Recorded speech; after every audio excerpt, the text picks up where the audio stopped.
mambo yanayozuia majira mapya kwenye maisha ya watu. Yaani kwa kifupi ni vitu gani huwa vinazuia majira mapya kwenye maisha ya watu wengi, tena hasa watu waliookoka. Watu wengi, kuna magrupu matatu kama sio manne ya watu.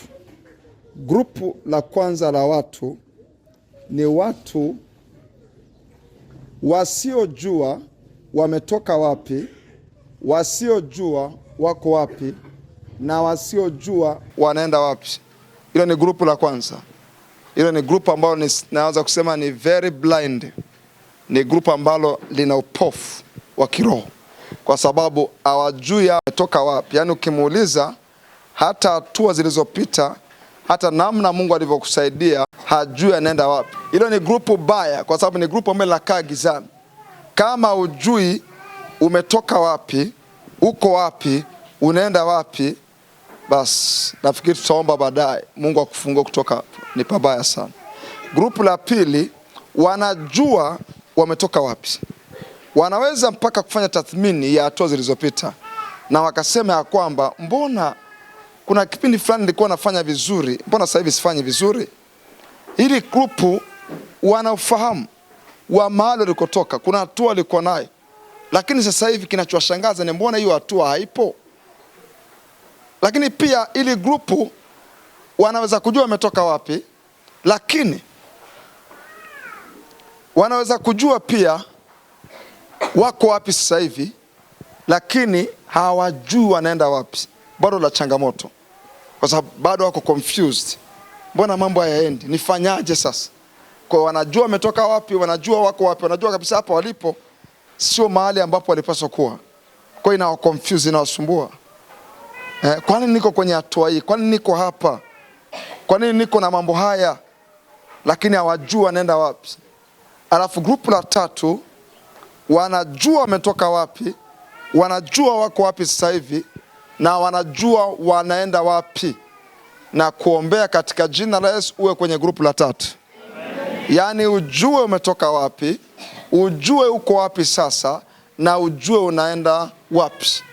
Sababu hiyo itakusaidia. Msaada wa Mungu hauji kwa mtu kipofu. Lazima kwanza macho yake yafunguliwe huyo mtu, ndio msaada wa Mungu uje. Sasa nataka nizungumzie vizuizi vya majira mapya. Maisha ya mwanadamu yalipaswa kutoka majira kwenda majira. Yaani yalipaswa kutoka kwenye majira haya kwenda kwenye majira haya, kwenda kwenye majira haya. Biblia inasema hivi, muda nchi idumupo nyakati za. Kwa maana yake maisha yako yamegawanywa kwenye nyakati nyingi, kwenye season nyingi. Kwa hiyo unapaswa kutoka season hii kwenda season hii. Na ni katika Mungu, it is in him, it is in God himself, kwamba utoke majira fulani kwenda kwenye majira bora zaidi. Utoke kwenye majira bora kwenda kwenye majira bora zaidi. Utoke kwenye majira hayo bora zaidi uende kwenye majira bora zaidi. Utoke hapo upande tena uende kwenye bora zaidi, mpaka ifike level Yesu anaporudi aseme exactly, nilitaka kukuta kanisa lenye utukufu wa namna hii. Nilitaka kukuta Mkristo aliyezaliwa mara pili mwenye utukufu wa namna hii. Yesu atarudi kuchukua kanisa ambalo limepanda sana viwango kwenye utukufu. Biblia inasema utukufu wa mwisho wa nyumba hii ni mkuu, unapaswa kuwa mkubwa kuliko utukufu wa kwanza. Kwa hiyo maana yake nzuri ni kwamba hatupaswi kukaa kwenye utukufu wa jana au utukufu wa juzi. Utukufu wa maisha yetu lazima uongezeke kila wakati, na lazima tutake kwa Mungu. Tusikubaliana na mazingira ya kawaida. Sema nakataa mazingira ya kawaida. Sema nakataa mazoea katika jina la Yesu. So, unaona hata kwenye mwaka kuna majira mbalimbali. Kuna majira ya masika, kuna majira kwenye mikoa mingine ya mvua za vuli, kuna majira ya kiangazi, kuna majira mbalimbali.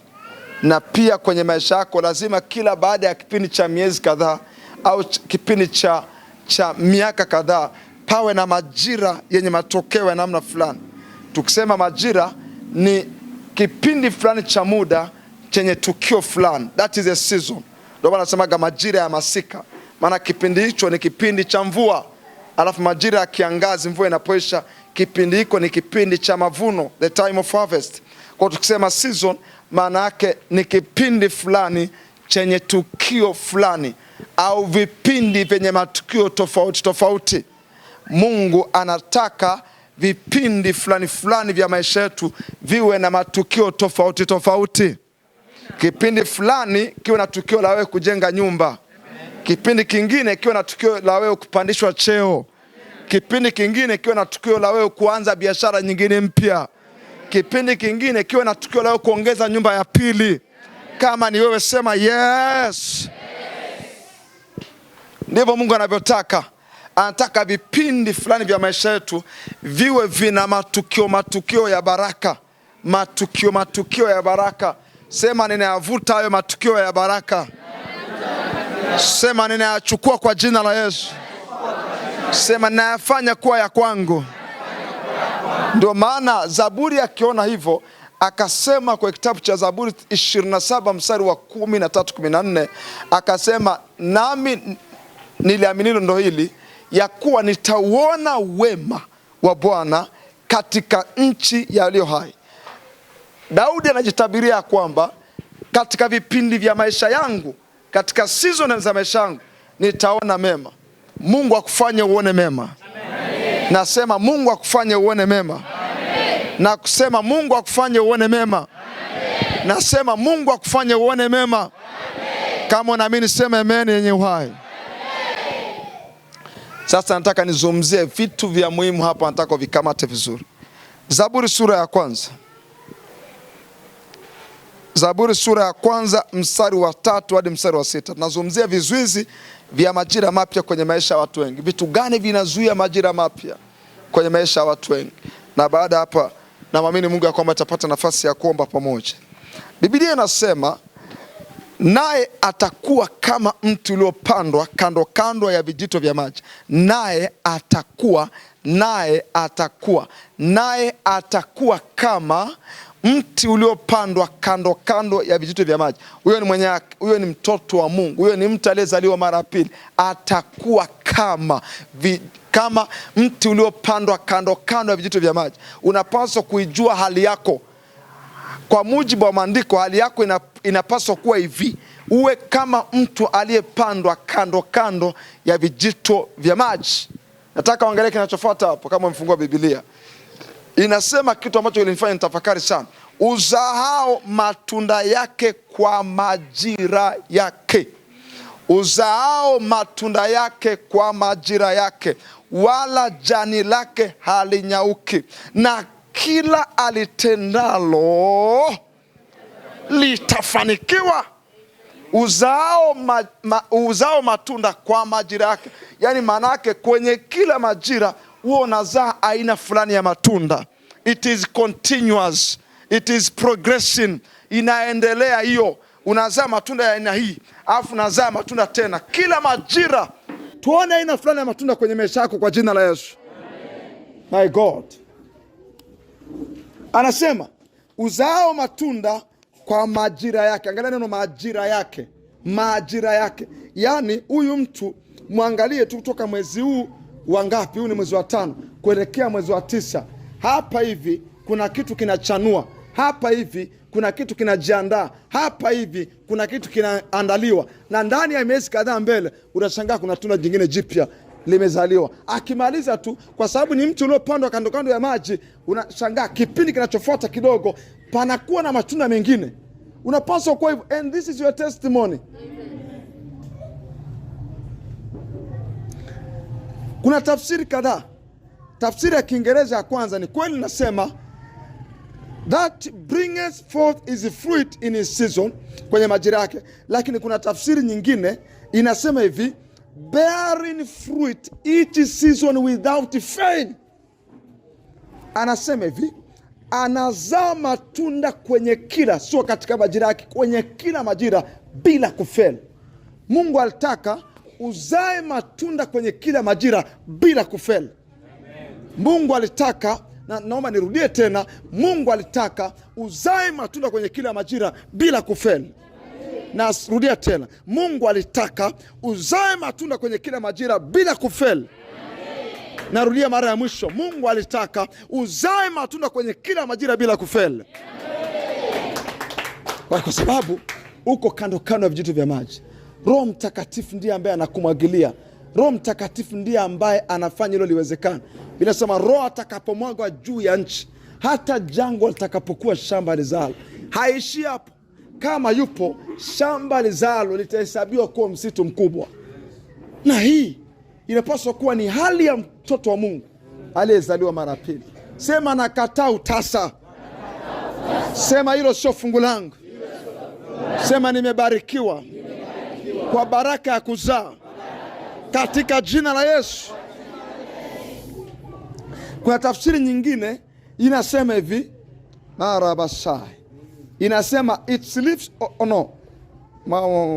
inasema the stream of water ready to bring forth its fruit in its season, and its leaf also shall not fade or wither, and everything he does shall prosper and come to maturity. Anasema hivi, kila atakachokifanya huyu mtu kitafanikiwa na kufikia kwenye ukuaji wake na ukamilifu wake. Ndivyo Mungu anavyotaka kwetu.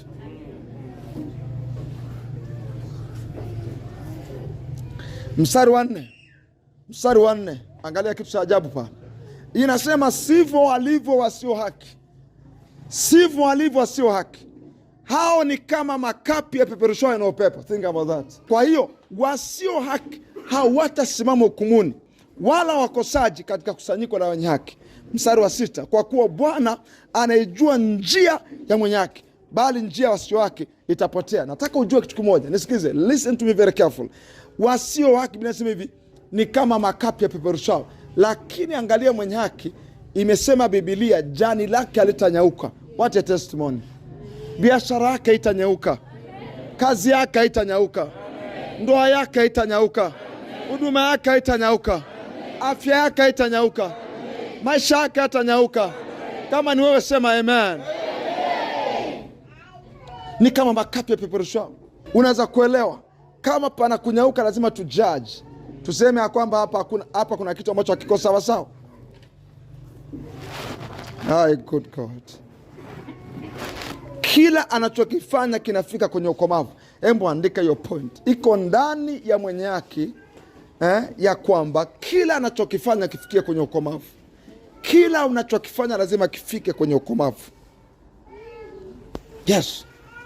Kila unachokifanya lazima kifike kwenye ukomavu.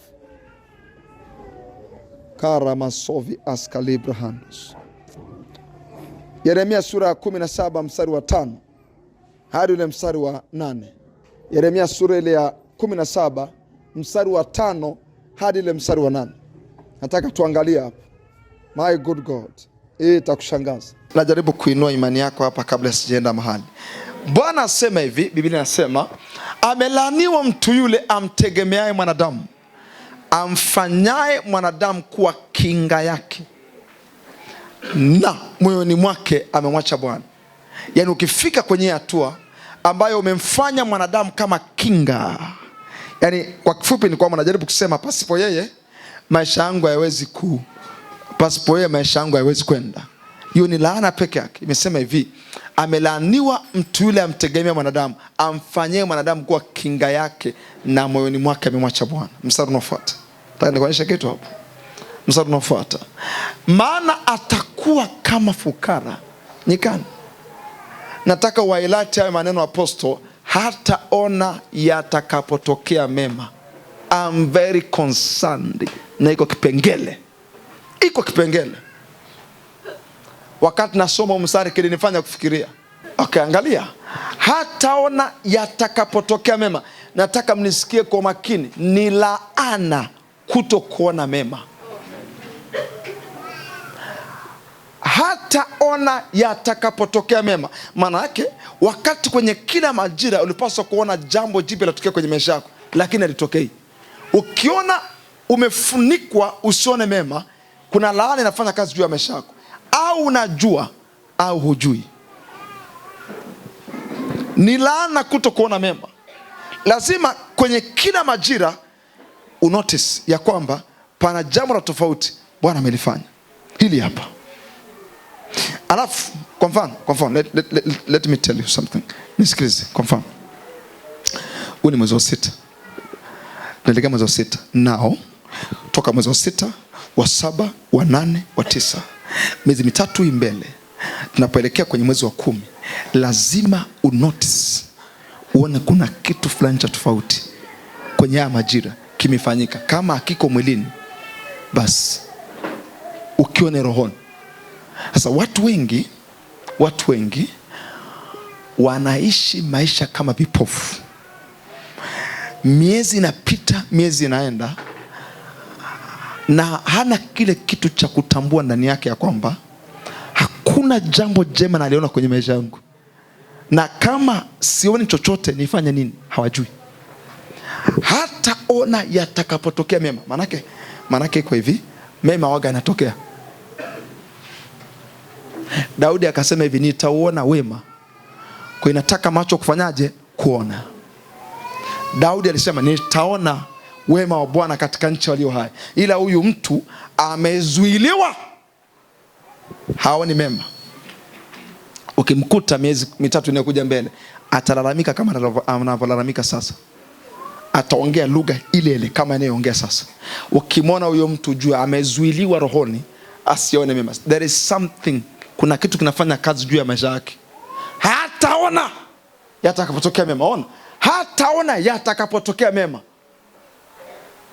Manake huyu mtu hataona majira mapya. Yatakuja yeye hatayaona. Yani manake huyu mtu ukimkuta kiangazi yuko vile vile. Ukimkuta pia masika yuko vile vile. Haandai shamba wala halimi. Ukirudi mwezi wa 5 havuni. Sasa macho yake hayaoni. Ni laana hiyo. Ni laana hiyo. Alafu bali atakaa jangwani palipo ukame, katika nchi ya chumvi isiyokaliwa na watu. Mstari unaofuata. Thank you Jesus. Amebarikiwa mtu yule amtegemea Bwana, alafu ambaye Bwana ni tumaini lake. Mstari unaofuata. Endelea mstari wa 8. Maana atakuwa, tunarudi pale pale kwenye Zaburi sura ya 1 mstari wa 3.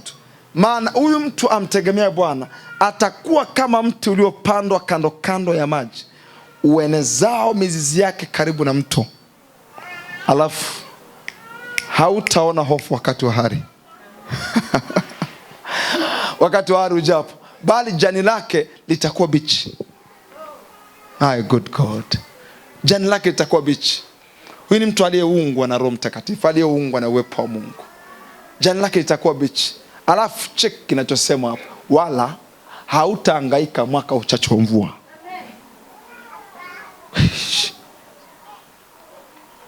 Hautahangaika. Mwaka uchache wa mvua. Alafu wala hautaacha kuzaa matunda. Maana huyu mtu kwenye kila season, kwenye kila majira utamwona anazaa matunda.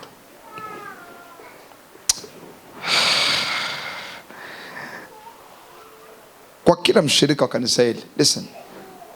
Ninajali sana. Mimi najali sana kuona maisha yako yanabadilika. Ndio maana waga na uwezo wa kumwombea mtu mmoja mmoja. Kuna wakati waga naanza kumchukua mtu nikaanza kumwombea kimaalum.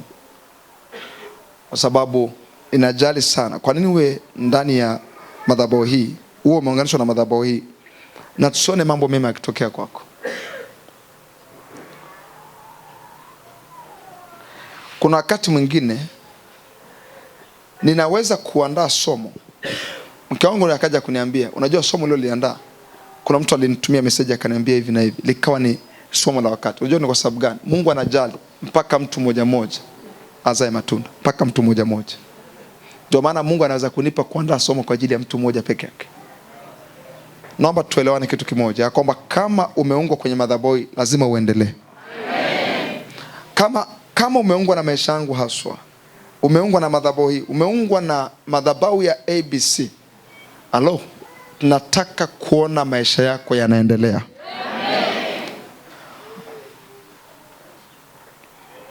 Sasa leo natamani tupate muda wa kuomba na kushughulika baadhi ya vitu serious kwa dakika kadhaa kama 10. Sababu pana vizuizi ambavyo lazima tushughulike navyo na ili tuwasaidie aina fulani ya watu. Haiwezekani miezi mitatu iliyopita ulikuwa unaombaomba, alafu miezi mitatu inayokuja mbele unaombaomba. Ni ishara ya wazi kuna kitu hakiko sawa kwako.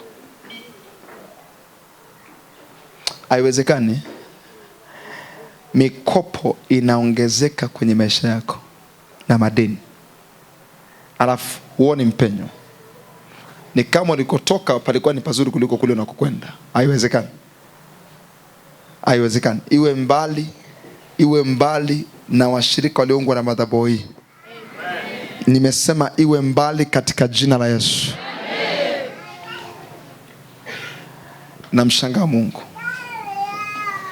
Wakati sisi tunajiandaa kama kanisa kulipa deni la milioni 40. Maanake Mungu mbinguni alikuwa anasema kitu gani? Nani amemwambia mlipe? Nani amemwambia mlipe? Yaani maanake kwa mara ya kwanza nilimwona Mungu ananikataa kufanya marejesho. Na kwa sababu hiyo kitu haitarudia kwenye huduma hii. Tumemwona Mungu amejifunua mwenyewe akasemaje? Hii sio type ya kwenu.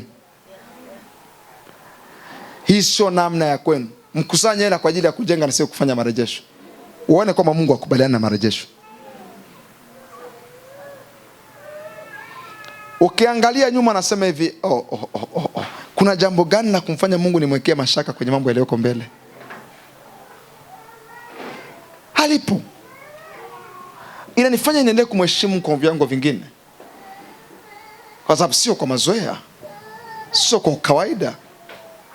Lazima ifike level ambayo unaona namna Mungu anavyokusaidia. Kwa mfano mimi na mke wangu, haya mambo ambayo tunayafundisha kwenu ni mambo ambayo ni practical life. Ni mambo ambayo tunayafanyia kazi sisi kibinafsi, mimi na mke wangu. Tunaweza tukaangalia nyuma tukasema kwa no way, hapa Mungu anatusaidia kwa namna ya tofauti sana. Hapa tumeenda viwango vingine, tunapanda viwango. Lazima tuangalie kwenye kila dimension. Ushawishi, alafu uchumi, namna Mungu anakusaidia, namna Mungu anaikuza sauti yako. Lazima vitu tuviangalie. Je, tunapanda viwango kwenye kila majira au tuko pale pale? Na kama kuna sehemu tumekwama, mimi na mke wangu tunafanyaga ambush ya kuomba pamoja mpaka tutoke kwenye lile eneo. Niwaambie kitu. Kuna wakati mwingine hauhitaji ombi la tukio kutoka kwenye aina fulani ya majira. Kuna wakati unataka maombi ya majira kuhama majira. Kuna wakati unataka maombi ya majira kuhama majira. Namaanisha kitu gani? Kuna wakati inakutaka uombe mfululizo wa miezi 4 ili kuvunja miezi fulani. Kuna wakati inakutaka uombe mfululizo wa mwaka mzima ili kuvunja kitu fulani. Kuna wakati inakutaka uombe katika wakati mwingine you duplicate the seasons. Yaani unaziunganisha season na kumwambia Mungu, hapa nilipozunguka imetosha kabisa. Napaswa kwenda kwenye hatua nyingine. Sasa naomba nizungumzie hivyo vizuizi. Alafu then nitakupa namna ya kufanya. Moja, kwa nini watu wanashindwa kuyaona majira mapya kwenye maisha yao? Moja, kushindwa kujua nini Mungu anataka ufanye ili kutoka kwenye majira uliopo kwenda kwenye majira mapya. Watu wengi kwa sababu anashindwa kujua ni nini afanye, kwa hiyo anashindwa kutoka kwenye yale majira ambayo yuko sasa, kwenye yale majira ambayo yamemshikilia kwa sasa. Ukishindwa kujua ni nini Mungu anataka ufanye, utabaki kwenye majira yale yale. Hasa kushindwa kujua nini Mungu anataka ufanye ili kutoka kwenye majira uliopo kwenda kwenye majira mapya, hiyo peke yake itakuwa ni kizuizi kwako. Ignorant does not please God. Ujinga haujawahi kumpendeza Mungu hata siku moja. Hata siku moja. Mtu asiyejua hajawahi kumfurahisha Mungu. Kwa sababu inasema hawajui wala wafahamu utembea gizani. Sababu kwa nini wanatembea gizani ni kwa sababu hawajui wala wafahamu. Jambo la mtu kutokujua linampelekea atembee gizani. Na giza ni vizuizi. Zaburi sura 82 mstari wa 5 mpaka mstari wa 6. Hawajui wala wafahamu. Kwa nini wanatembea gizani? Ni kwa sababu hawajui wala wafahamu. Huwezi kuwa mshirika wa kanisa hili unashiriki neema iliyoko juu yangu mimi na mke wangu, alafu ndoa ikakushinda. Never. Never. Kuna kitu hujui. Never. Hiyo kitu haiwezekani. Wakati ninaanza maisha ya ndoa, nilikuwaga nina kiu na shauku ya kuona ya kwamba naleta aina fulani ya standard ya familia na ndoa ambayo haitafungwa hata kwenye kanisa la mahali pamoja. Itaenda hiyo kacha kwenye maisha ya watu wengi. We teach people how to love their wives by impression, kwa kuelezea, kwa kuona. Na nisikilize, niko tayari ya kushughulika na kila aina ya upinzani kuhakikisha kwamba ndoa yangu inakuwa standard. Hilo jambo lilikuwa ndani ya moyo wangu wakati naanza maisha ya ndoa, na nilishajiambia siwezi kufeli kwenye ndoa. Na si tu siwezi kufeli kwenye ndoa, siwezi mimi kuja kukalishwa sijui na watu watatu nikaanza kuambiwa kwamba hapo nilipaswa kufanya hivi. Niko tayari, kama itanitaka unyenyekevu nitashuka kunyenyekea, lakini cha msingi siwezi kufeli. Napenda nione majira mapya kwenye maisha yangu kila wakati. Very important. Nisikilize kwa makini. Giza linakufanya ukwame. Usimame hapo hapo ulipo. Biblia inasema hivi, people they stumble in darkness. Watu wakienda usiku ujikwaa. Apostle give me that scripture. Ni Yohana sura ya 11 mstari wa 10 I think. 11 mstari wa 10. Kama itakuwa sio hivyo basi tutageuza, hakuna shida, lakini ana kama iko kwenye mitaa hiyo. Yohana sura ya 11 mstari wa 10. People they only stumble in darkness. 11:10. Tusome kwa sauti. Angalia Yohana sura 11 mstari wa 10. Tusome kwa sauti. Biblia inasemaje kwa sauti kubwa? Bali akienda usiku ujikwaa. Na kujikwaa ni kizuizi, na kujikwaa ni kikwazo.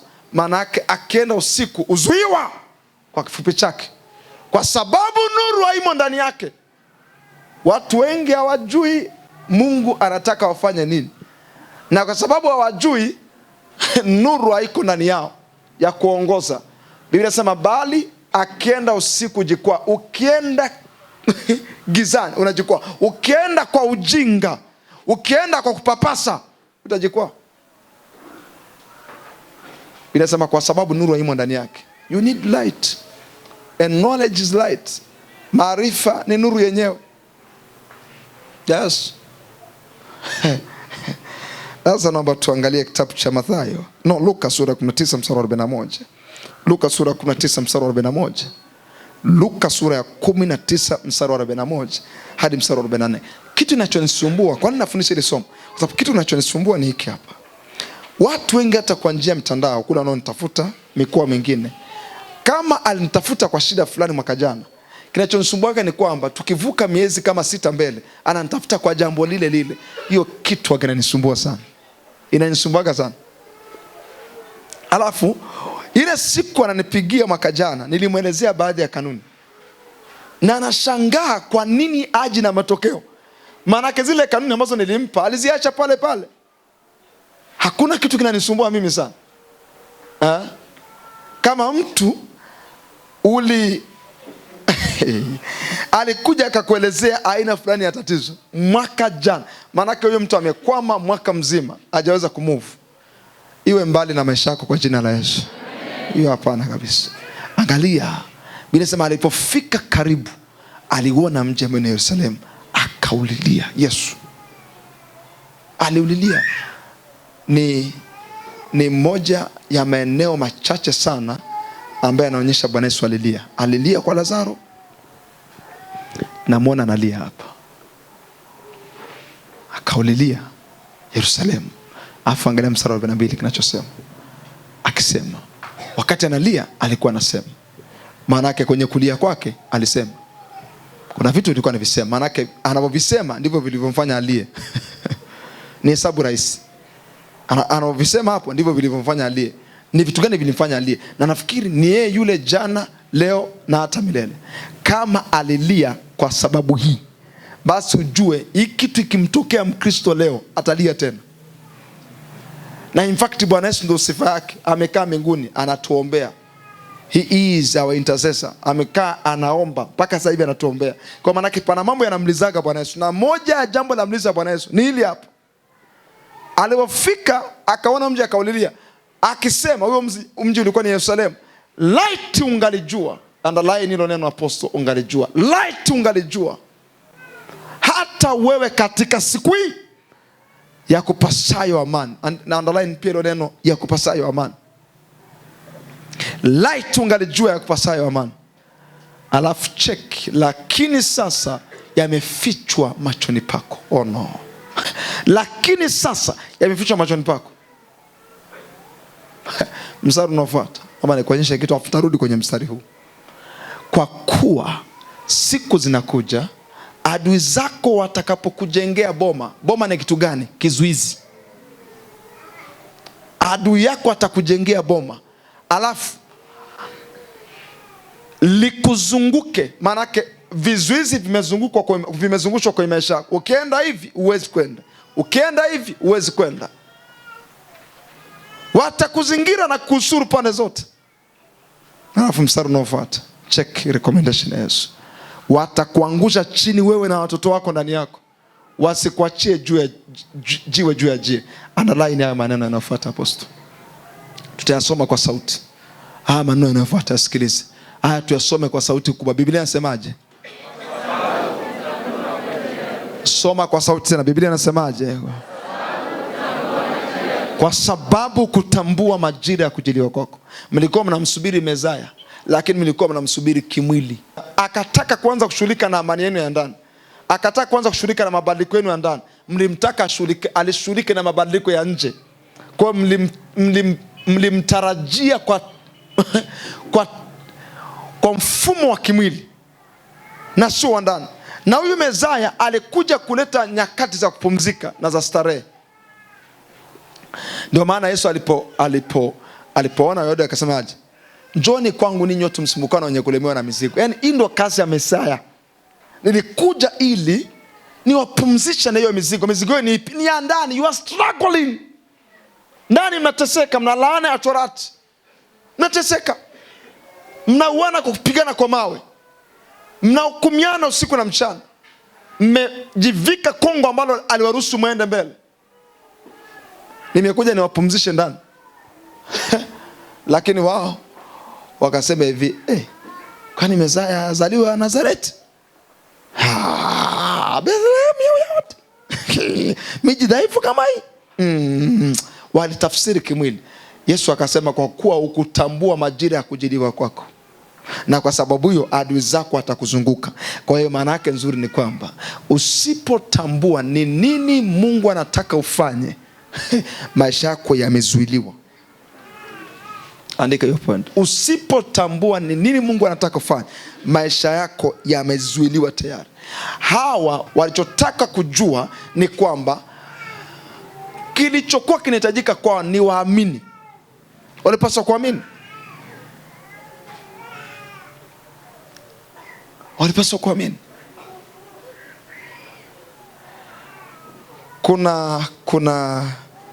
Kuna mstari kwenye kitabu cha Mathayo, nafikiri sura 13, ambao unasema ya kwamba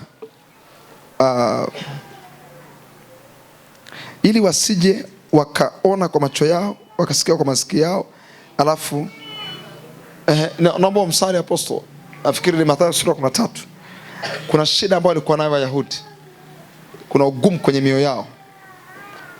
Na simesikia wale ambao mnafuatilia kwa mitandao ya kijamii, mmesikia kwamba maandalizi yote ya kujenga hekalu, kujenga ile hekalu kule Israeli yameshakamilika. Wanataka kuanza kujenga. Imagine mchungaji, watu wameshafanya maandalizi ya mwisho kujenga hekalu. Maana yake wanarudisha mfumo ule wa Musa kama ulivyo. Wanaanza watu kusafishwa dhambi zao kwa mfumo wa Musa kama ilivyo. Imagine unaambiwa vifaa vyote viko tayari, fedha yote iko tayari, na wakisha jenga ilo jengo, ilo hekalu, ujue uharibifu umekaribia mlangoni, na Yesu amekaribia sana kurudi.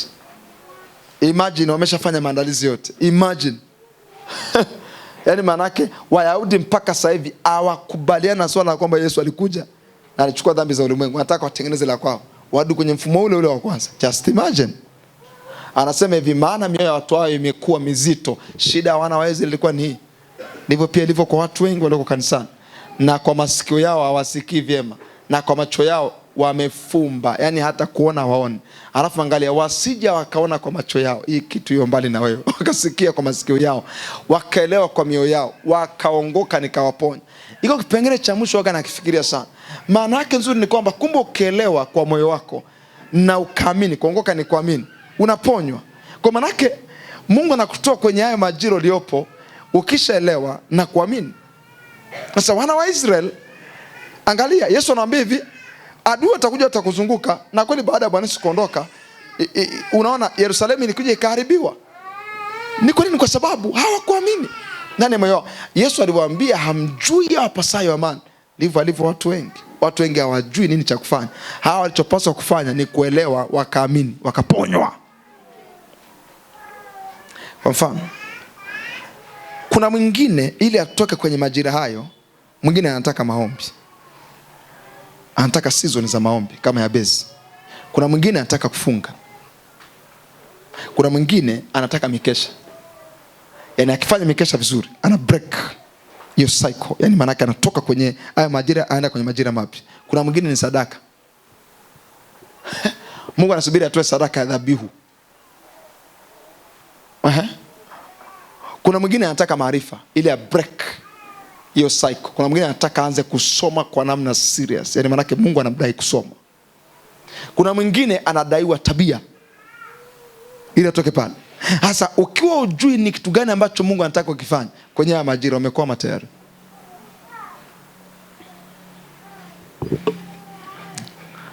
Listen to me very carefully.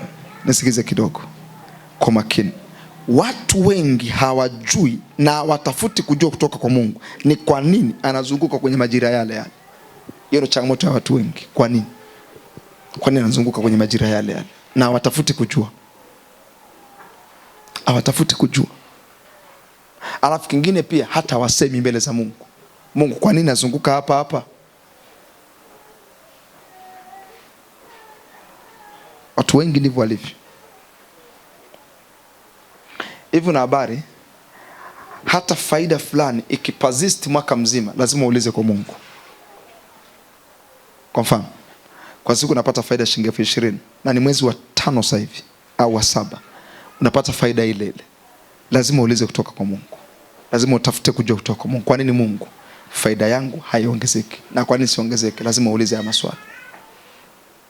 Usipouliza haya maswali, tafsiri ya Mungu mbinguni inasema hivi, ameridhika na haya mazingira, tumwache pale. Nisikilize kwa makini. Kutokana na nature ya familia zetu, na kutokana na nature ya maisha yetu, na kutokana na background zetu, kila mtu ana maelekezo yake binafsi kutoka kwa Mungu ya kumsaidia kuvunja majira ambayo yuko sasa hivi na kumsaidia kwenda kwa majira mapya, kila mmoja. Kuna mwingine kwenye majira ya sasa hivi unapaswa kufanya maandalizi. Yaani uende nyikani, ukae mpaka siku za kutokea kwako. Kwa maana yake unadaiwa maandalizi. Biblia inasema hivi, na yule mtoto akakua, akakaa majangwani mpaka siku za kutokea kwake. Maana yake mpaka siku za kubreak yale majira na kwenda kwa majira mapya. Majira mapya yalikuwa ni haya hapa. Watu wanatoka mijini wanamfuata Yohana nyikani. Wako kule maofisa wa polisi wakule wanamuuliza Yohana, na sisi tufanyaje? Watoza ushuru, na sisi tufanyaje? Wako kule mpaka siku za kutokea kwake. Maana yake kuna siku za kutokea kwa mtu. Kuna siku za mtu kutoka kwenye majira fulani kwenda kwa majira fulani. Lakini je, na kutaka ni mwingine ni maandalizi. Yes. Lakini watu wengi hawajui kutoka kwa Mungu. Na kwa sababu hiyo mambo yanakaa na kudumu kwenye maisha ya watu. Hawajui kutoka kwa Mungu.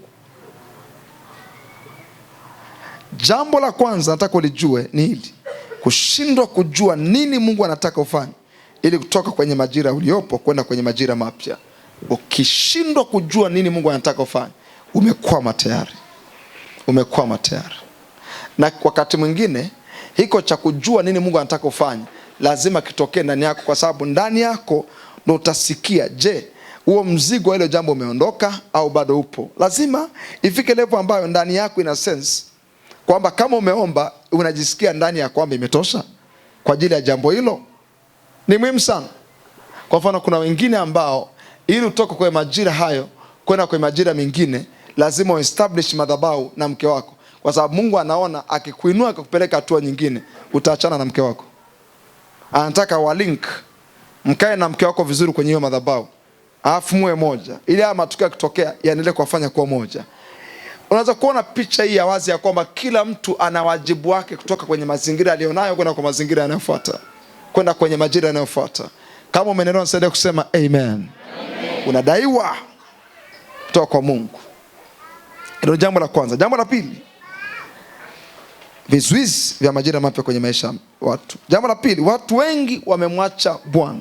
Yeremia sura ya 2 mstari wa 13. Nataka nikupe siri tofauti hapa. Watu wengi wamemwacha Bwana. Na leo nitakufundisha namna gani watu wanamwacha Bwana. Angalia kitabu cha Yeremia sura ile ya 2 mstari wa 13 hadi mstari wa 21. Nitajitahidi kuisoma hii mistari yote. Inasema, kwa maana watu wangu hawa wametenda maovu mawili. Nataka kuyazingatia hayo maovu ambayo watu wengi waga wanayafanya. Watu wangu wametenda maovu mawili. Angalia ovu la kwanza. Wameniacha mimi niliye chemchemi ya maji ya uzima. Jambo la kwanza. Mungu anadai hivi, watu wa kwake wamemwacha yeye aliye chemchemi ya uzima. Alafu ovu la pili, wamejichimbia mabirika yavujayo yasioweza kuweka maji. Ukiona Mungu anasema wameniacha mimi niliye chemchemi ya uzima, chemchemi kazi yake ni kuleta majira mapya. Kwa sababu chemchemi inafanya kazi ya kuchipusha matawi mapya, na yale matawi mapya kuleta matunda mapya. Wameniacha mimi niliye chemchemi ya maji ya uzima. Maanake watu wengi kwenye mioyo yao wamemwacha Bwana. Alafu wamejichimbia mabirika yavujayo yasioweza kuweka maji. Yaani mabirika manake wametengeneza mifumo yao ambayo haiwezi kuwasaidia kupata matokeo au kusustain matokeo walionayo.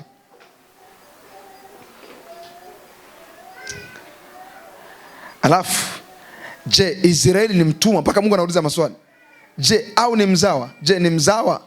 Mbona amekuwa mateka? Unaona sasa, wamekuwa mateka kwa sababu ya haya maovu mawili. Mwana simba wamenguruma juu yake, wana simba wametoa sana sauti zao, na wamefanya nchi yake kuwa ukiwa, na miji yake imeteketea, haina watu tena. Wana wa Nofu na Tapanesi wamevunja utosi wa kichwa chako. Je, hukujipatia mambo haya mwenyewe kwa kuwa umemwacha Bwana Mungu wako alipokuongoza njiani? Na sasa una nini utakayotenda katika njia iendayo Misri, kunywa maji ya Shihori? Au na nini utakayotenda katika miji iendayo Ashuru, kunywa maji ya ule mto? Uovu wako mwenyewe utakurudi, maasi yako yatakukaripia. Uje basi ukaone ya kuwa ni jambo baya sana na uchungu kuwa umemwacha Bwana Mungu wako, na ya kuwa moyoni mwako hamna kunihofu, asema Bwana. Nataka uandalaini haya maneno. Moyoni mwako hamna kunihofu. Moyoni mwako hamna kunihofu. Manake si tu kwamba alikuwa amemwacha Bwana, hofu ya Mungu iliondoka ndani yao. Check. Moyoni mwako hamna kunihofu. Ndio maana wameshikiliwa na yale majira. Yaani moyo wa mtu unapoanza kupunguza uchaji, huyo mtu amekwama mpaka hapo. Kuna kitu nikiandika jana mahali nikasema hivi, moja ya kizazi ambacho akitapata uzoefu mpana wa Mungu ni kizazi hiki. Ni kwa sababu kizazi hiki kinapoteza hofu ya Mungu. Yaani kinapoteza hofu ya Mungu kwa speed. Na ni kwa sababu vitu vingi ambavyo vinapandwa kwenye mioyo ya watu ndani ya kizazi hiki vinaondoa hofu ya Mungu. Ukijaribu kiangalia, ni kizazi ambacho akijui kinamtukana nani, akijui kinamshambulia nani, akijui kinapambana na nani. Hiki ni kizazi ambacho kimepoteza hofu ya Mungu. Juzi nilikuwa naangalia video fulani ilituma mahali ya mtoto anapigana na mama yake. Alafu wale watu waliokuwa wanachukua kale ka video walikuwa wanamwambia, uogopi kwamba wewe ni mama yako? Akamwambia hivi, wewe umezaa watoto wengi. Kama umezaa watoto wengi unanifuatilia mimi nini? Achana na mimi hivyo. Mama nitakuya. Anataka kumpiga mama yake. Mama yake akamwambia nipige mwanangu. Kidogo mama akasema je, usifikiri ninakuchekelea. Akataka kumpiga na yeye akanuka akataka kumpiga. Wow.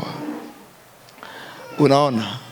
Ni kizazi ambacho kimepoteza hofu ya Mungu. Ni kizazi ambacho hakijui hata safu. Yaani yeye anaishia wapi? Na kutokea hapo anapaswa kuheshimu vipi na kuhusiana vipi na safu zinazofuata zingine. Kimepoteza uchaji, akina uchaji. Na ni mambo mengi ambayo yanapandwa kwenye mioyo yao kila siku. Anasema hivi, angalia haya maneno ambayo ame-highlight pale. Moyoni mwako hamna kuniofu. Moyoni mwako hamna kuniofu, asema Bwana wa majeshi. Huo ni mstari wa ngapi? 19. Si ni sawa?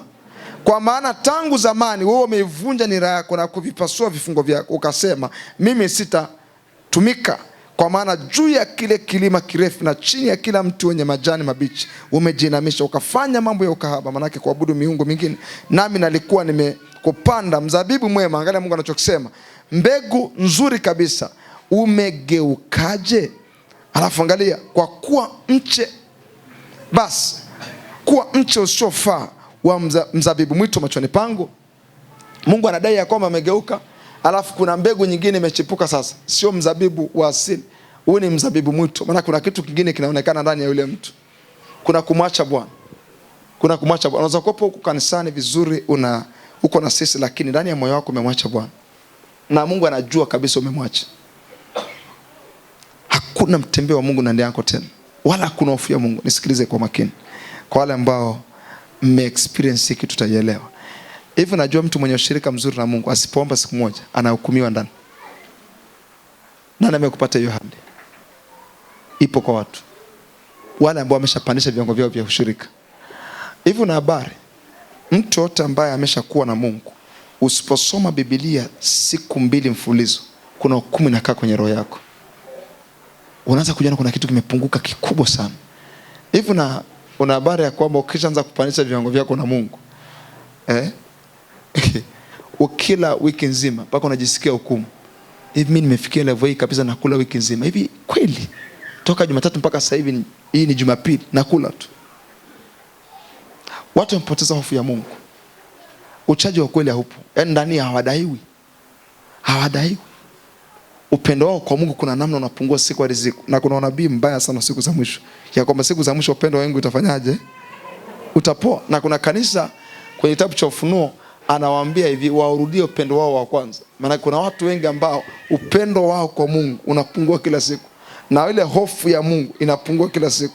Ile heshima waliokuwa nayo kwa Mungu inapungua kila siku. Vitu vinabadilika siku hadi siku. Kwa hiyo kwa sababu hofu ya Mungu inapungua na uchaji wa Mungu unapungua, huyo mtu anazidi kufungwa kwenye majira yale, anakamatwa kwa majira yale. Sasa Mungu ana mpango wa kumpeleka mtu viwango vipya ambaye uchaji unapungua ndani yake. Mwanzo sura ya 17 mstari wa 1. Angalia, Abraham alipokuwa mtu wa miaka 99. Check Mungu anamdai nini Abraham kabla Abraham hajapokea ahadi. Yaani sura inayofuata mbele anatamkiwa majira mapya. Imagine, sura inayofuata mbele Abraham anatamkiwa majira mapya na Mungu. Malaika anakuja nyumbani kwake na Bwana alikuwa pale na majira mapya yanatamkwa. Lakini kabla ya majira mapya kutamkwa, angalia hii. Abraham alipokuwa mtu wa miaka 99, yani ana miaka 99, na Mungu anamletea majira mapya mwaka unaofuata nafikiri, yani sura inayofuata. Angalia kinachotokea. Amebakisha kidogo. Kumbe sasa tunapata siri gani hapa? Kuna kimstari kidogo sana ambacho kinatenga majira ya zamani na mapya. Kidogo sana. Angalia Mungu anachomdai hapo kwenye huo mpaka. Wakati ya Ibrahimu ambaye aliahidiwa na kutumia kwa ahadi. Hapa ana miaka 99 na ahadi inatimia akiwa na miaka 100. Cheki hapo. Amebakisha miezi michache sana. Mungu anamdai nini? Bwana akamtokea Abraham akamwambia, mimi ni Mungu Mwenyezi, uende mbele yangu ukawe mkamilifu. Yani manake Mungu anamdai Ibrahim awe mkamilifu. Kwa hiyo manake ahadi haitimii kama kuna maturity fulani haijaja. kama kuna ukamilifu wa ukuaji ndani yako haujaji. Ahadi haiwezi kutimia kama kuna viwango fulani havijazaliwa ndani yako. Kuna viwango fulani vya hofu ya Mungu havijazaliwa ndani yako. Uende mbele yangu kawe mkamilifu. Hapo ndo ahadi imekaribia kabisa kudhihirika. Lakini Mungu anamwambia uende mbele yangu kawe mkamilifu. Angalia sura inayofuata ya 18. Sura inayofuata ya 18. Itakushangaza sana. Kuna kanuni zipo ambazo ni kanuni za Mungu za kimaandiko, ukiziona hivi haupati shida. Angalia, Bwana akamtokea Ibrahim karibu na mialoni ya Mamre alipokuwa ameketi mlangoni pa hema yake mchana wakati wa hari. Akamtokea Ibrahim. Alimtokea sura 17 akamwambia nenda mbele yangu kawe mkamilifu. Alafu sura 18 unaona hapo Bwana anatamka majira mapya. Majira mapya ya Ibrahim. Tafutie ule mstari exactly ambao malaika anatamka kitu kwa habari ya Sara baada ya Ibrahim kujua cha kufanya. And these men, they were very smart. Hawa baba zetu walikuwa ni watu smart sana. Imagine alivyomwona malaika, alijua cha kufanya. Alijua cha kufanya. Ndio maana kutokea kwenye sura hii ndio tunamwona mwandishi wa Ibrania ambaye ni Paulo anasema msiache kuwakaribisha wageni, kwa sababu kuna wengine ambao walikaribisha malaika pasipo wao kujua. Ndio Ibrahim baba yetu. Angalia, akamwambia hakika, angalia hiyo Kairos inatamkwa. Majira mapya yanatamkwa ya Ibrahim. Kutokea hapo kwenda miezi 9 mbele, majira mapya yanatamkwa pale. Akamwambia hakika nitafanyaje kanisa? Nitakurudia wakati huu mwakani. Wakati huu mwakani. Maana yake Mungu anatamka majira mapya miezi mingapi? Miezi mingapi hapo? Ninaamini miezi 12 mbele. Wakati kama huu mwakani. Maana yake ni sahihi kwa miezi 12. Na tazama Sara mkeo atapata mwana wa kiume. Sara akasikia mlangoni pa hema yake iliyokuwa hapo nyuma yake. Mstari unaofuata. Mstari unaofuata. Basi Ibrahim na Sara walikuwa wazee na umri wao mkubwa, na Sara alikuwa amekoma katika desturi ya wanawake. Endelea mstari unaofuata. Kwa hiyo Sara akacheka moyoni akasema ni wapo mkongwe. Nitapata furaha na bwana wangu mzee. Mstari unaofuata. Bwana akamwambia Ibrahim, huyu alikuwa ni bwana wamemkaribisha ndani, lazima ujue cha kufanya mzee, kwa sababu hapo Ibrahim alishamlisha hapo bwana, amekula nyama za maana sana, ameshashiba hapo bwana ameshiba. Anaongea hapo kutokea kwenye kushiba, amelishwa vizuri. Angalia, mbona Sara amecheka akisema mimi kweli nitazaa mwana nami ni mzee. Mstari unaofuata. I love this. Kuna neno gani lilo gumu la kumshinda Bwana? Muhula wake. Kwa muhula wake. Hallelujah. Kwa muhula wake nitakurudia wakati huu mwakani, anasema Bwana, na Sara atapata mwana wa kiume. Naomba Kiingereza chake kinasemaje hapo? Chap chap. Thank you Jesus. Kiingereza chake kinasemaje? Holy Spirit. Nataka tupate muda wa kuomba. Nataka tu break kitu fulani. Kwenye mstari ule 14. I will be back about this time next year. Na remember kwamba anaposema I will be back, hakuja yeye, alikuja mtoto. Kwa maana yake nitakuja na udhirisho wa ahadi. I will be back. Yeye hakuja. Ila mtoto alikuja. I will be back about this time next year and Sarah will have a baby. I will be back. Mungu anasema nitakurudia. Lakini angalia sura inayopita, anamwambia uende mbele yangu kawe mkamilifu. Nataka nione ukamilifu kwenye moyo wako kabla sija kuingiza kwenye majira mapya. Maana kuna viwango vya ukamilifu Mungu anavitaka kwenye mioyo yetu kabla hajatuingiza kwenye majira mapya. Kama umeelewa sema amen. Amen. Kuna viwango vya ukamilifu, ndio somo lile la wakfu. Niliwaahidi ya kwamba nitaanza kuzungumza kwa masuala ya uchumi, lakini kitu Mungu alikiingiza ndani yangu kwa msisitizo mkubwa sana. Angalia hapo. I will be back about this time next year. Na Mungu alirudi kwa namna gani? Alirudi kwa kumletea mtoto. Nami natabiri katika jina la Yesu, maada mpo kwenye ibada hii, kutokea hapa Mungu akujilie miezi kadhaa inayokuja. Na atakaporudi aje na hilo jambo kwa jina la Yesu. Natabiri, unajua atakaporudi aje na hilo jambo kwa jina la Yesu. Angalia, ili jambo la kumwacha Bwana dawa yake ni kutubu. Ndio maana unapaswa kujifunza kutubu mara kwa mara. Unaposikia ndani ya kwamba umekosea au kuna mahali umeenda kwa mazoea. Matendo sura 3 mstari wa 19. Tubuni basi mrejee ili dhambi zenu zifutwe, zipate kuja nyakati za kurudishwa kwa kuwapo kwake Bwana. Kwa unaona sasa, toba inaleta nyakati za burudisho, nyakati za kuburudishwa kwa kuwapo kwake Bwana. It is never late with God. Mungu hajawahi kuchelewa. Yeyote ambaye amejua nini cha kufanya na Mungu hajawahi kuchelewa. Ukitubu zinakuja nyakati za kuburudishwa. Yaani ukienda mbele za Mungu ukasema, Mungu, kama kuna mahali nakosea, naomba unisaidie. Nilivyo mimi, na Mungu amenisaidia kwenye ile eneo. Kama kuna mahali nakosea hapa, naomba unisaidie, naomba unisamehe na naomba unisaidie. Nakosea wapi hapa? Hapana, kwa nini nisiwe na matokeo Bwana? Unapofanya vile unajiposition. Mungu anapenda sana watu wenye moyo uliovunjika na wanatengeneza umakini mbele za Mungu. Kwa hiyo toba ya mara kwa mara itakuwa line na Mungu kwenye yale ambayo Mungu anataka atuke kwenye maisha yako. Unapoona kuna mazingira yako sawa, jifunze kupiga magoti na kumwambia Mungu, kuna mahali gani waga nakosea eti Baba naomba unisaidie. Atakufundisha au kwa kukupa akili, hekima, au kwa kukuonyesha kwa njia ya ndoto. Utajua. Point yangu ya msingi, lazima upige hatua maadamu umeungwa na madhabahu hii. Kama unaamini sema amen kubwa. Namba 3, mbweha wadogo wadogo pia wanaharibu mizabibu iliyoanza kuchanua. Mbweha wadogo wana tabia ya kuharibu majira mapya yaliyoanza kuchanua kwenye maisha ya watu. Wimbo leo bora sura ya 2 mstari wa 15.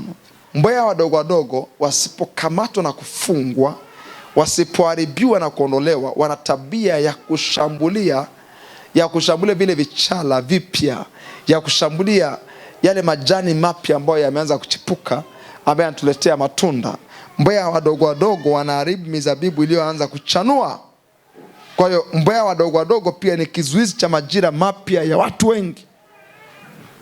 Biblia inasema tukamatieni mbweha wadogo. Wimbo leo bora sura ya 2 mstari wa 15. Kila mtu afungue atazame hapo. Nafikiri uja display. Tukamatieni mbweha. Angalia haya maneno. Wale mbweha wadogo, little foxes, wayaribuo mizabibu, maana mizabibu yetu yachanua. Kwa kuna watu ambao wakianza kuchanua, wale mbweha wanaanza kupukutisha na kuharibu ile mizabibu. Na nisikilize, mbweha wadogo wanisaidie kuandika, ni vitu vidogo ambavyo vinakaaga ndani ya mioyo ya watu. Little foxes ni vitu vidogo vinakaaga ndani ya mioyo ya watu. Kuna kitu cha hasira, kuna kitu cha dharau, kuna kitu cha kiburi, kuna kitu cha kutokushauriwa. Vitu vidogo vinakaaga ndani ya mioyo ya watu. Ndio maana Daudi akasema kwa kuyajua hayo, unitakase na mambo ya siri. Akasema uniepushe na mambo ya kiburi yasije kanishinda. Nipe Zaburi sura 19 kwenye mistari. Alitaka asafishwe na mambo ya sirini. Kwa sababu mbweha wadogo wanaharibu mizabibu iliyoanza kuchanua.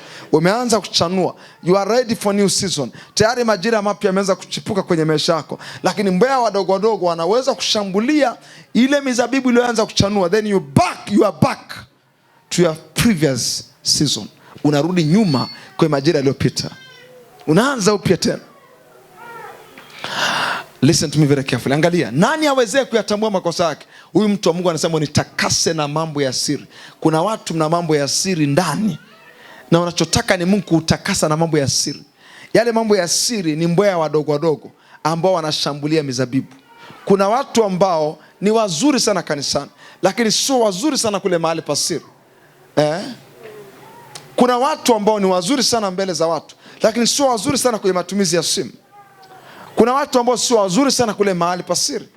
Kuna watu ambao sio wazuri sana kwenye mahusiano na watu wengine. Kwa hiyo nisikilize, kile kitu ambacho nakifuga ndani, ambacho ndani yako nashuhudia na Mungu ya kwamba hakiko sawa, ni mbweha wadogo wanaoharibu mizabibu. Unitakasa na mambo ya siri. Mstari unafuata. Umzuie mtumishi wako asitende mambo ya kiburi, yasinitawale mimi, ndipo nitakapokuwa kamili. Alafu nami nitakuwa safi, sina kosa lilo kubwa. Mstari wa 14. Angalia, maneno ya kinywa changu na mawazo ya moyo wangu yapate kibali mbele zako. Unaona sasa? Yapate kibali mbele zako. Bwana, huyu Bwana ni mwamba wangu na Mwokozi wangu. Kwa hiyo manake Mungu hata kuokoa na kutoka kwenye haya majira kwenda kwenye majira mengine mapya, isipokuwa kwanza ameshughulika na mtu wako wa ndani. Lazima mbweha wadogo wadogo wakamatwe, wafungwe, waondolewe, ili majira ya watu, majira mapya yadhihirike. Sema amen kila moja. Amen. Yes. Kuna vitabia ambavyo watu wanavyo ndani. Kuna vitabia ambavyo watu wanavifuga, viko ndani yao. Kuna mambo ambayo yako ndani ya mioyo ya watu ambayo yanawazuia kuyaona majira mapya. Hasa yale mambo yanawazuia kwa sababu mbweha wadogo wadogo wanashambulia mizabibu iliyoanza kuchanua. Yes. Yaani iko hivi, nisikize kwa makini. Musa anaingia kwenye majira mapya kabisa. Musa alafu yuko kwenye mipaka, yaani ndo anaingia Kanaani, yuko mpakani kabisa. Mungu anamwambia Musa, lakini hautaingia. Mungu anamwambia hivi, nitakuonyesha majira mapya, lakini sitakuingiza kwenye majira mapya. Kwa nini? Kwa sababu hamkunitakasa wewe na Haruni pale kwenye Meriba. Musa alifanya kwa hasira, na alipofanya kwa hasira akavuruga majira yake, akabaki kwenye majira ya kukaa jangwani, akakosa majira ya kuingia Kanaani. Kwa maana yake Musa akabaki kwa majira ya jangwani, hakuingia kwenye majira ya Kanaani, majira ambayo yana nzige, yana nini, yana asali, alafu yana zabibu, yana kitu gani kingine? Maziwa. Imagine. Kwa hiyo amekosa majira yake mapya. Kwa sababu gani? Alifanya kwa hasira. Mungu alimwambia ukauambie mwamba, yeye akaupiga mara 3 kwa sababu ya hasira. Hasira ilimzuia Musa kuingia kwenye majira mapya. Vivyo hivyo pia, listen to me very careful, hasira ina uwezo wa kuzuia kuona majira mapya. Nipe issue ya nani ya apostle? Issue ya Yona. Hivi Yona si ndio ile kimbilia Tarshish? Naomba kwenye zile sura zile ambazo alikuwa anagombana na Mungu, nikuonyeshe kitu. Kuna mahali pale karabasovra ila angradika. Kama unajengwa nisaidie kusema amen. Amen. Kuna mtu anajengwa? Amen. Nauliza swali, kuna mtu anajengwa? Amen. Yohana sura 4 mstari wa 4. Nataka nikufundishe kitu cha muhimu sana. Yes. Kuna watu wengine hasira zinawazuia. Angalia, msome kwa sauti hapo kwenye Yohana sura 4 mstari wa 4. Biblia inasemaje kwa sauti kubwa? Naye Bwana akasema, je, unatenda vyema kukasirika? Manake kila wakati mtu akasirika hatendi vyema. Naye Bwana akamwambia, je, umetenda vyema kukasirika? Kwa nisikilize, hasira, vitu kama vile vinaweza kumzuia mtu kuingia kwa majira mapya. Those are little foxes ambao vinaharibu mizabibu iliyoanza kuchanua. Am I communicating? Naomba nienda kwenye jambo la mwisho, alafu tupate muda wa kuomba. Mungu lazima akusaidie leo tuende kwenye majira mapya. 4, kutokuamini. Kwenye kitabu cha Mwanzo sura 18 mstari wa 12 hadi mstari wa 15. Unaona kitu cha tofauti pale. Tunaona Sara anacheka, alafu anauliza swali, je, Bwana atanipatia raha na huyu mzee wangu huyu mzee aliyekufa ana miaka 99 sasa hivi. Ana miaka 100 sasa. Bwana ana miaka 99. Je, atanipatia raha na huyu mzee wangu huyu? Nataka tuangalie kitabu cha Waebrania sura 11 mstari wa 11. Itakushangaza. Sara asingeingia kwenye majira mapya isipokuwa amefanya hili jambo. 11:11. Itakusurprise. Kwa uwezi kuingia kwenye majira mapya mpaka ikishughulikiwe. Angalia, kwa imani hata Sara mwenyewe ilikuwa itoshi Ibrahim kuamini na Sara kupata mtoto. Ilitaka na Sara mwenyewe aamini ili kufanya huo mamalo kamilike. Manake Ibrahim angeamini na Sara asiamini, wasingepata mtoto. Ilitaka Sara na yeye aamini na Ibrahim aamini, huo muunganiko wape mtoto. Kwa imani Sara mwenyewe alipokea uwezo wa kuwa na mimba. Manake asingepokea uwezo wa kuwa na mimba isipokuwa ameamini. Kwa hiyo kumbe ile siku alipocheka, nafikiri walikaa na Ibrahim, akamwambia unapaswa kuamini haya mambo. Haya leo sema na maana unapaswa, kwa sababu alicheka kama mtu asiamini. Angalia hapo. Biblia inasema Sara mwenyewe alipokea uwezo wa kuwa na mimba alipokuwa amepita wakati wake. Kwa hiyo alimhesabu yeye aliyemwahidi kuwa mwaminifu. Maana Sara alirudi akasemaje? Mungu ni mwaminifu.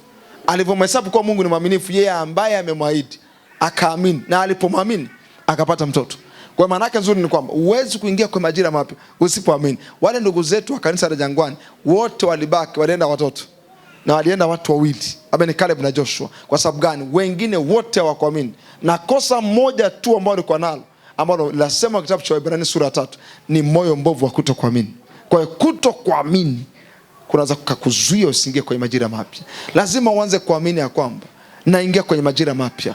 Na Mungu anapoanza kusema na wewe mambo fulani fulani, hata kama anakuletea mistari fulani fulani kwenye majira yaliyopita. Kwa mfano, Mungu anaweza kuletea mstari kwenye majira uliopo sasa hivi, alafu akuletea ule mstari ndio na break hayo majira. Kwa kazi yako ni kuamini ule mstari. Kwa kuna wengine utakuta Mungu anakuletea mstari, mwingine Mungu anakuletea ndoto. Anataka uamini.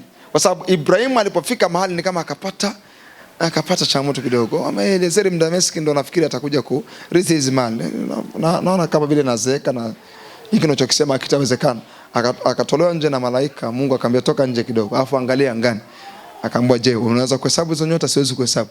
Akamwambia ndivyo utakavyokuwa uzao wako. Ibrahimu akaamini. Yaani akaamini kwamba uzao wake utakuwa kama zile nyota. Nafikiri ni imani ya namna tofauti sana.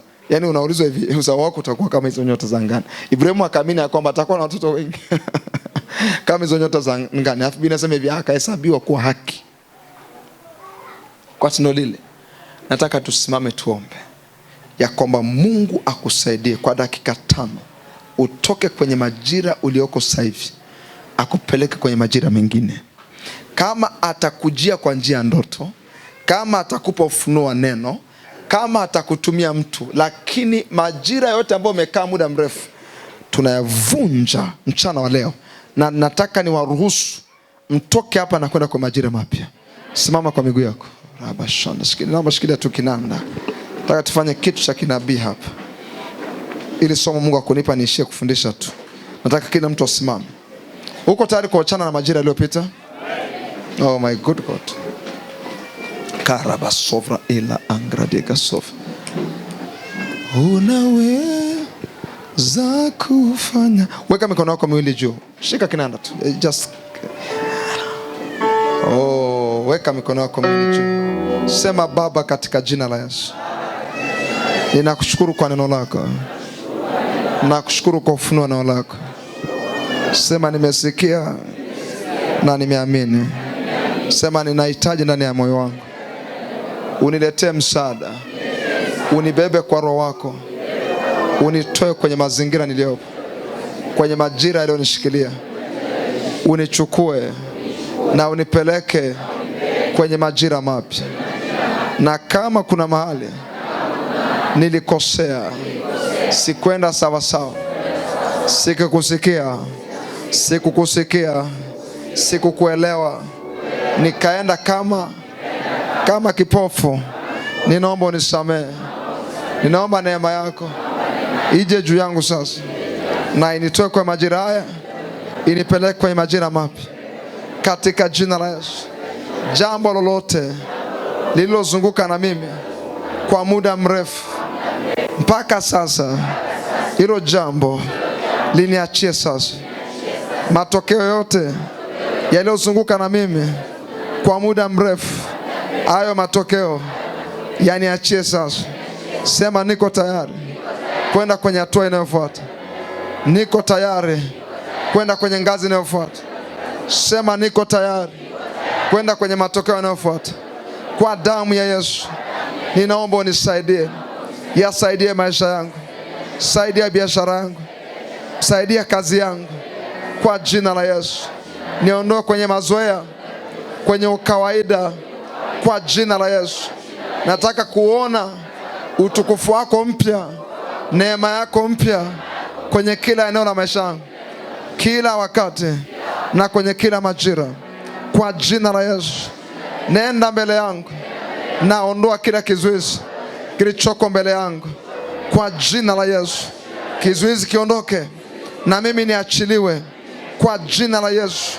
Hatua zangu zinaachiliwa, mikono yangu inaachiliwa, fahamu zangu zinaachiliwa, kwa jina la Yesu. Bwana, ninaomba rehema zako, ninaomba rehema zako, ninaomba rehema zako kwa damu ya Yesu. Naomba rehema zako kwa damu ya Yesu. Kama nilikuwa sijui, nimejua sasa. Nisaidie cha kufanya, kwa jina la Yesu. Nataka kupiga hatua kwa jina la Yesu. Matokeo mapya yaonekane juu yangu kwa jina la Yesu, kwa jina la Yesu. Hai God. Naenda kuomba kwa dakika kadhaa, na nguvu za Mungu zitakuwa hapa kuwabeba watu. Rikaramasai selo aska vila mande gobasai mande kapaso vila asali bahande gobasai embra vila makotapa yazizo vila manda rabakos likara manda rabakos. Weka mikono yako mwili juu, sema Mungu li hai, wewe ni baba yangu. Mahali penye makosa ninaomba rehema zako.